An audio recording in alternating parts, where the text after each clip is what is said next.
হঠাৎ করে ভাবলাম যে রাতের বেলা আজকে ভাত খাবো না, লুডুস রান্না করে খাবো। তো আর দেরি না করে চলে আসলাম রান্নাঘরে লুডুস রান্না করতে। আমি লুডুস রান্না করার জন্য চুলায় প্রথমে পানি বসিয়ে দিয়েছি এক পাতিল। এরপর পানিটা ফুটে গেলে লুডুসটা দিয়ে দিয়েছি, সিদ্ধ হওয়া পর্যন্ত অপেক্ষা করব। লুডুসটা ভালো মতন সিদ্ধ হয়ে গেছে। এখন আমি লুডুসটা নামিয়ে নিব এবং ডালাতে ঢেলে নিয়ে সুন্দর মতন ভালোভাবে ধুয়ে নিব। লুডুসটা একবারে বেশি সিদ্ধ করি না, কারণ বেশি সিদ্ধ করলে ভালো লাগে না, একটু হালকা শক্ত রাখি।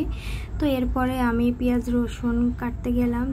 রসুন না, পেঁয়াজ কাটতেছিলাম, মরিচ, সামান্য কিছু উপকরণ দিয়ে আর কি আজকে লুডুসটা রান্না করব, যেহেতু বাসায় সবজি কম আছে। এখানে আমি পেঁয়াজগুলো কুচি করে নিচ্ছিলাম। এরপর ক্যামেরা ধরার তো লোক নাই, তার জন্য বাকিগুলো দেখাই নাই। যেগুলো ছিল সেগুলো আমি কেটে নিয়েছি। এখন আমি চুলাইতে কড়াই বসিয়ে দিয়েছি লুডুস রান্না করার জন্য।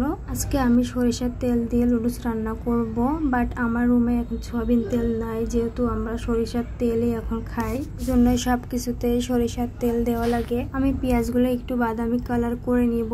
এরপরে আমি আলু আর মটরশুঁটিগুলো দিয়ে দিচ্ছি, ভালো মতন ভাজি করে নিব। এখন আর একটা কথা, এটা কিন্তু দিনের ভিডিও না, আমার রাতের বেলায় এটা তোলা। রাতের বেলার ভিডিও আপনারা দেখতেই পারতেছেন, অনেক সুন্দর ক্লিয়ার আছে, মনে হচ্ছে এটা দিনের করা। যাই হোক, আমি এখন আগের থেকে ডিমটা ফাটিয়ে নিয়েছিলাম বাটিতে, যেহেতু আমার বাচ্চা কোলে আছে।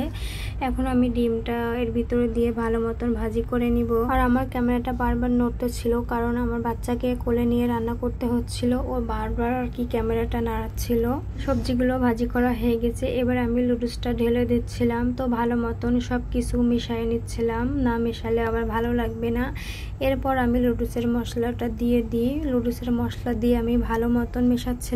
আবার ভালো মতন মিশিয়ে এখন যেটা দিলে টেস্ট হয় সেটাই দেব। সেটা হচ্ছে যে সস, সবারই প্রিয় জিনিস এটা, কারণ সস না দিলে লুডুস একদমই মজা লাগে না। এখন আমি লুডুসের ভিতরে সসটা দিয়ে নিব। সসটা দিয়ে ভালোভাবে মাখিয়ে নিব। তো আমি ভালোভাবে মাখিয়ে নিচ্ছিলাম যাতে সব জায়গাতে সসটা লাগে, তাহলে খেতে টেস্ট হবে।